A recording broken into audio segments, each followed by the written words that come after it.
से एक बार मिले था, ओकर अंतिम सांस चला था। तो जब तक ही पहुंचा दिया तो वो मर जाता है। वीडियो में हम देखो नहीं कि वो मर गया है। तो अगले पार्ट में जब लड़की गई है उससे मिलने के लिए, तो उससे मुलाकात नहीं हो पाया है, उसके आत्मा से मुलाकात हुआ है। तो आत्मा और लड़की का बातचीत जो हो रहा है, तो उस पार्ट को हम दर्शाए हैं पार्ट 2 में जी। कि नाई हर से ससुरा तक ले हर नमवायापन हसैलू हो, अरे जानुआ के लेलू जनमा अपियो के ना भैलू हो। तो उसमें लाइन था कि नारी समाज पके करी विश्वास हो, अरे इज्जत धर्म सब दिले बारू नास हो, अरे वादा कइलू 7 जन्म के आए कहूँ जन्म ना निभैलू हो, अरे जानुआ के लेलू जनमा अपियाओ के ना भैलू हो। नमस्कार, मेरा नाम है चंदन दुबे और आप देख रहे हैं सेवा न्यूज। और हमारे साथ है परिचय का तो कोई ऐसा बात नहीं है, जो कि आप लोग मिलियंस में प्यार दिए हैं आप लोग शिवम सिंह बंटी जी को। और गाना जिस तरह से ब्लास्ट हुआ है भोजपुरी में, जमीनी स्तर पर ट्रैक्टर में टेम्पू में जो जिस तरह से गाना बज रहा है, आप लोग प्यार दुलार इतना बढ़ा के दिए हैं। और हमारा इंटरव्यू भी आया था भाई जी के साथ में, और जो इंटरव्यू का प्यार दिए हैं उसके चलते हम चाहे कि स्पेशल शिवम सिंह बंटी जी को हम आप लोगों के साथ में प्रस्तुत करें। और आज मुलाकात हुआ है। पहले तो हमारे चैनल में आपका स्वागत है। सबसे पहले आपके चैनल के माध्यम से जितने लोग हमें देख रहे हैं सबको मेरा प्रणाम रहेगा। और रील के माध्यम से बहुत लोग देखे, आरा से पटना, सबको धन्यवाद। आप लोगों ने इनके रील को मिलियंस में पहुंचाया, उसके लिए हम आपके सदा आभारी हैं, इतना प्रेम करने के लिए। और आप लोग का ही आशीर्वाद है कि इतना दिन तक गाना ट्रेंड किया और अभी भी बज रहा है। ये सब आप सबका प्रेम और है। जिस तरह से बज रहा है, जैसे कि भोजपुरी में गाना माने ट्रैक्टर में, टेम्पू में, जमीनी स्तर पर, स्टेज पर बजना बंद हो गया था। जैसे बज रहा था बस रील पर, जहां चालू किए मोबाइल में रील आया, चल रहा है, स्क्रॉल कर रहा है, लोग 2-2 मिनट का, बस 2-2 सेकंड, 15-20 सेकंड का वीडियो आ रहा है, देख रहे हैं, उसी में वीडियो चल रहा था, गाना चल रहा था। अब जो आपका गाना आया है, जिस तरह से सैड सॉन्ग एक पूरा भोजपुरी पूरा माहौल को एकत्रित कर दिया, और जिस तरह से बजा, बड़े बड़े स्टार इसके आगे फीके पड़े गए, पवन सिंह, खेसारी लाल, तमाम बड़े बड़े कलाकार आए, अपने अपने गाना लेके आए लगन में, लेकिन कम समय में जिस तरह से ये मैंने अपना रफ्तार पकड़ा आपका गाना, ये कैसा लगा? बहुत अच्छा लगा, क्योंकि ये फर्स्ट टाइम एक्सपीरियंस है। जब किसी छोटे कलाकार का गाना बजता है ना भैया, तो उसके लिए एक सपना जैसा होता है। तो लोगों ने हमें कहा कि आपका गाना बज रहा है भैया, तो हम सोचे कि इस चीज को रियलाइज किया जाए एक बार कि कैसा लगता है जब आपके सामने आपका कोई गाना बजाए। जी जी। तो हम क्या करते थे कि बस से या फिर ऑटो से जाते थे खुद से, और मुंह ढक के, क्योंकि लोग पहचान रहे थे कि भैया तू ही ना गाना गले बड़ा। तो सुन के अच्छा लगता था ये चीज। तो रियलाइज करने के लिए हम जब गुजरे, और जिस बस में हम बैठे हैं बगल से कोई ट्रैक्टर वाला बजा के पार हो रहा हो, तो दिल को खुशी महसूस होता था कि लोगों को नहीं पता है कि इस गाने वो गाने वाला आपके समक्ष, आपके सामने घूम रहा है। तो अच्छा लगा ये चीज, मतलब फर्स्ट टाइम था मेरे लिए। और भोजपुरी में बात कर सकते हैं क्या हम लोग? हाँ, बात कर सकेला, कैसे कि एकदम कर भोजपुरी सकेला। के गाना का हम लोग इंटरव्यू चर्चा जन कर बा, रहे हैं, हाँ तो हाँ, भोजपुरी में हो तो ज्यादा बढ़िया ज्यादा लगे। बढ़िया। देखिए हमनी के भोजपुरी के वो खासियत है भैया कि चाहे कोनो कलाकार के देखब नु, हाँ। तो इंटरव्यू भोजपुरी के होला, लेकिन बात लोग हिंदी में करेला। अब भोजपुरी या हिंदी माने माई मौसी के रिश्ता हो, तरह के हाँ बुझे हाँ। के पड़वे। अच्छा, लेकिन हम कहब कि जैसे कि पहला गाना राव राय जिस तरह से ब्लास्ट में, एक गाना के बजावे में कठिनाई क्या भइल, का माने समस्या रौरा बहुत झेले तरह के के पड़ल? समस्या ऐसन था। माने बहुत तरह के वाद विवाद भी भइल। एक चीज रौरा से हम पूछल चाहब कि कुछ कलाकार सोशल मीडिया पर आके, रील वीडियो लाइव में आके कहता है कि हमार गाना रहल है, हम बहुत पहले गौले रहनी है, शिवम सिंह बंटी जौन बड़ान उठा के गा देले बड़ाने गाना के, स्ट्राइक मरवा के हमार गाना ब्लॉक करवाओ, ई सब भी शब्द सुने के मिलल। तो हम सोचनी कि अब की बार ये बात के माने जनता के सामने रखवाई कि भाई हाँ हकीकत का बा, कैसे कि रउरा तरफ से प्रक्रिया कुछ ना आइला, ओकरा पर प्रतिक्रिया ना आइला कि माने हाँ ई गाना हमार ह, कि हम माने स्ट्राइक मरवाओ तनी कि हमारा कठिनाई हो रहल बा, ये चीज के कुछ ना आइला। तो हम चाहब कि ये देखिए गाना के माध्यम सबसे से पहले ये हम प्रतिक्रिया नहीं आने का रीजन ये था कि हम विवाद में नहीं आना चाहते भोजपुरी थे। में बोलो। हाँ सॉरी, प्रतिक्रिया ना आवे के रीजन भैया ये रहे कि हम विवाद में कबो ना आवल चाहत रही जी। हम चाहनी कि जे भी गावता उनका अच्छा लागल होई तबे गावता ने आ एक बात ध्यान रखी हम कोनो वर्ड गावत नहीं तो उ हमरा बाबूजी के ना है उ वर्ड उनको मन में चलत होई उ वर्ड हमरो मन में चलत होई गाना केहू के ना होला हाँ धुन बड़ुए तो धुन पारंपरिक है भैया और रहल बात कि स्ट्राइक मारे के तो रउआ आज भी जाके देख लेब हमरा चैनल पर गाना ना होई हमरा चैनल पर गाना डिलीट बा तब वो बाजता तो स्ट्राइक हमरा पर मारल गइल बा ई हमरे गाना ह हमरे नहीं खे हमरे चैनल पर नहीं खे बाकी सब केहू के चैनल पर बा ई लगभग 800-900 चैनल पर गाना बढ़ गई सब केहू गले बा बड़े बड़े कलाकार भी गोले बाणन गोलू राजा एक भोजपुरी के माने सब। सम्मानित कलाकार बाणन चाहे गोलू वो राजा स्टेज हो पर चढ़ के गोले बाणन गाना के गोलू राजा हो अनुपमा जी हो चाहब कि एक लाइन तनी बबीता सुना जी। दे गाना के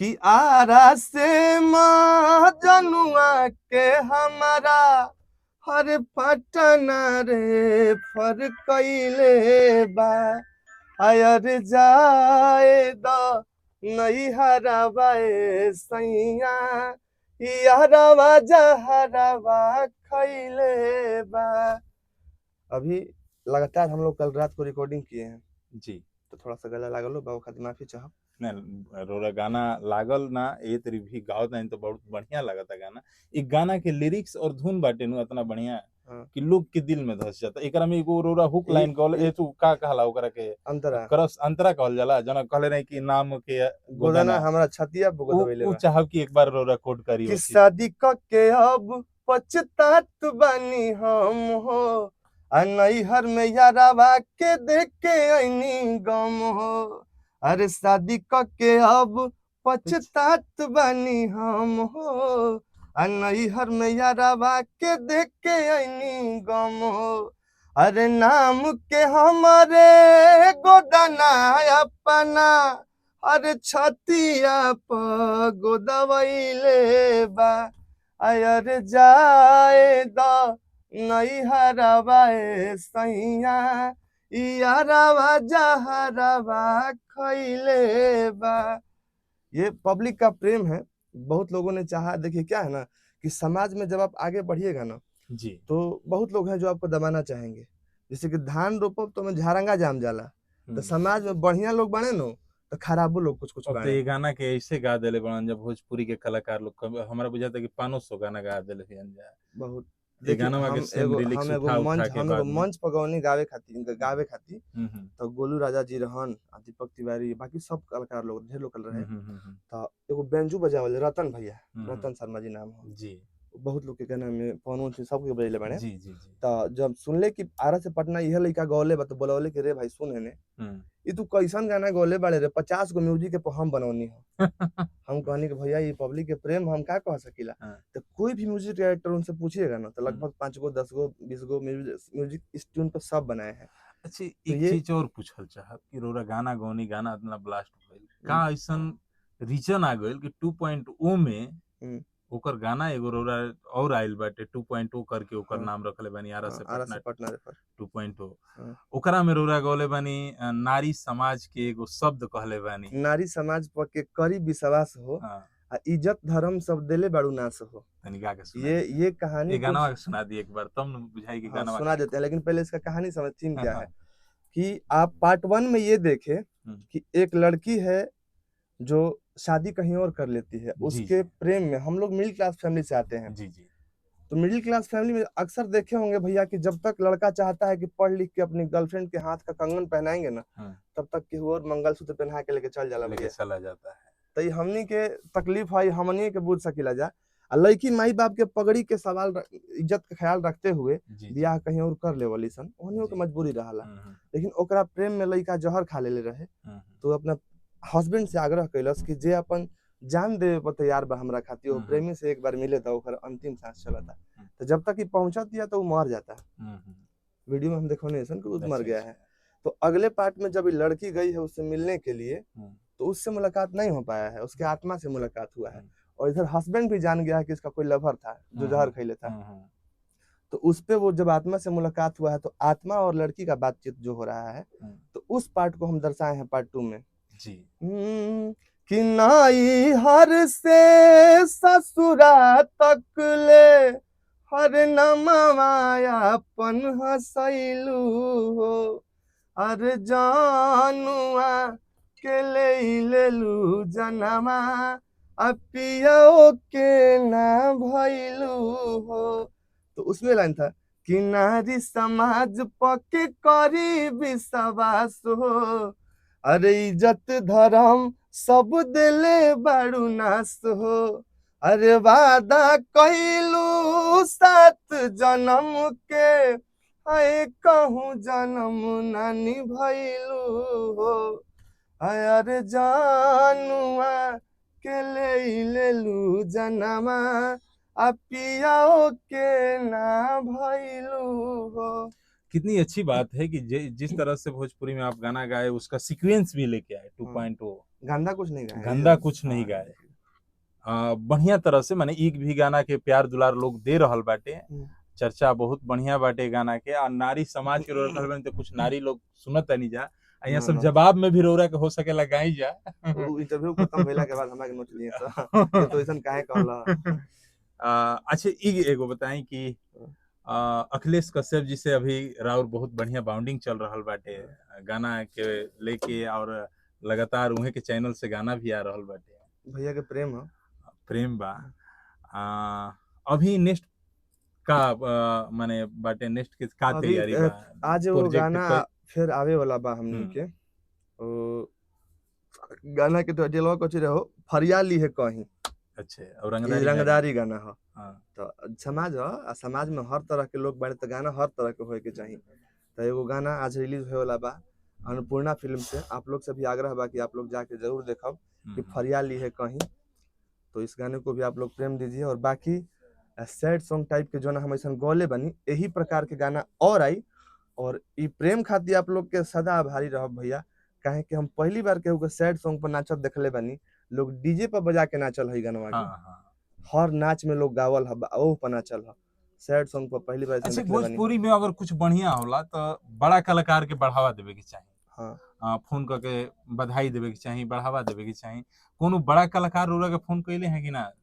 फोन बधाई देवे के फोन तक केहू ना के, लेकिन मंच के माध्यम से जैसे कि राकेश मिश्रा जी, गोलू राजा जी, फिर एगो इशरत जहां बड़ी, अनुपमा जी, निशा जी, वीडियो के माध्यम से लोग बधाई देले बड़ुए, झूठ का बोले सही बात है। आज जौन होखे वो बोले के चाहिए।